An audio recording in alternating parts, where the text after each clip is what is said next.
Yang keempat ada pendidikan, yaitu balik dengan ilmu tinggi, menjadikan rumah, masjid, atau langgar sebagai pusat pengajaran Islam. Terus ada Ibnu Battuta Al-Muhadzab Ibnu Battuta ketika beliau berkunjung ke Samudra Pasai pada tahun 1354 Masehi. Beliau mengikuti raja melakukan diskusi dalam bentuk halaqah atau membentuk lingkaran di masjid usai salat Jumat hingga asar. Waalaikumsalam warahmatullahi wabarakatuh. Waalaikumsalam warahmatullahi wabarakatuh. Baiklah, pada pertemuan kali ini kelompok kami akan mempresentasikan tentang perdagangan yang ada di Indonesia pada tahun sebelum Masehi. Yang pertama ada perdagangan. Nah, perdagangan ini dibagi menjadi dua jalur. Yang pertama itu ada jalur utara, yaitu di Arab, Damaskus, Baghdad, Gujarat, lalu di Indonesia. Yang kedua ada jalur selatan, yaitu ada Arab, Yaman, Gujarat, Sri Lanka, dan Indonesia. Yang dari kelompok kami, terima kasih sudah mendengarkan. Ada yang ingin bertanya? Saya bertanya. Oke, Chandra. Nama saya Chandra Langga dari kelompok 1. Saya ingin bertanya tentang pendidikan. Kenapa masjid menjadi tempat paling awal untuk pendidikan? Kenapa dari tempat yang lain? Oke, baik.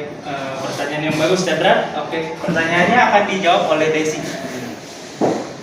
Oke, pertanyaan Chandra, kenapa masjid menjadi tempat pertama? Karena Ibnu Battuta berkunjung ke Samudra Pasai ini dalam bentuk halaqah melakukan diskusi, yaitu di masjid usai sholat Jumat hingga asar.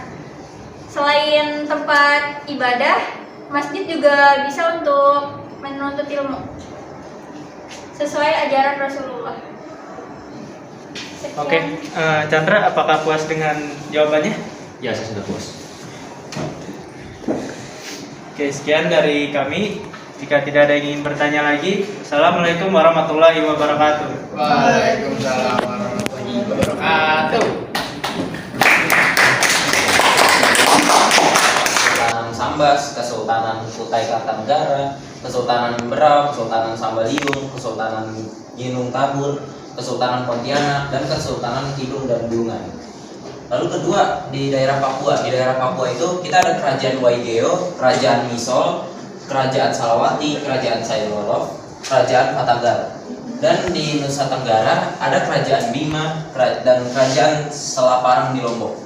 Di Sulawesi kita ada Kerajaan Gua Talok di Makassar, Kerajaan Wajo, dan Kerajaan Bon. Kenalkan, sebelumnya nama saya Sultan Fatir. Nama saya Muhammad Bayhaqi. Nama saya Najwa Nisa. Saya Laura. Kali ini di kelompok kami ingin mempresentasikan tentang Kesultanan Banten. Yang pertama, sekitar tahun 1526, militer Denmark yang dipimpin oleh Hasanuddin atau biasa disebut Fatahillah berhasil menaklukkan kawasan pelabuhan Sunda Kelapa yang dikuasai Portugis saat itu. Selanjutnya, seiring kemunduran Demak, Banten melepaskan diri dari menjadi kerajaan sendiri. Jadi dia buat kerajaan mandiri sendiri itu. Selanjutnya, setelah Fatahillah wafat pada tahun 1570, kekuasaannya digantikan oleh putranya. Di sini nama putranya yaitu Pangeran Yusuf. Selanjutnya, kerajaan ini mencapai kejayaannya pada masa Ki Ageng Tirtayasa. Lalu ada Kesultanan Cirebon sambung bersama Pangeran Cakabumi. Terus menikah dengan Pakungwati pada tahun 1479. Menggantikan mertuanya sebagai penguasa Cirebon.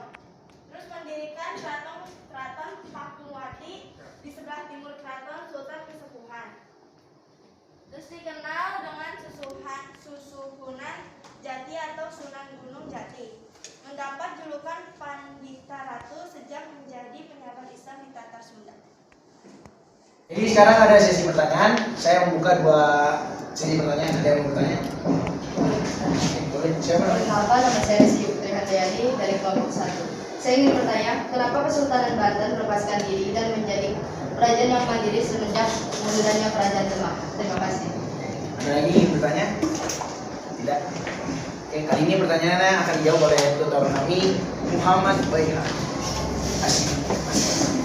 Jadi kenapa Kerajaan Banten mau mengundurkan diri dari Kerajaan Demak? Karena Kerajaan Banten ini tahu bahwa Kerajaan Demak tidak akan bertahan lama lagi, sehingga ia ingin melepaskan dirinya dan merdeka sendiri agar bisa bertahan lama kerajaan itu. Apakah puas? Saya puas. Ya, dari mungkin itu saja. Sekian dari kelompok kami. Mohon maaf apabila ada salah kata. Wassalamualaikum warahmatullahi wabarakatuh.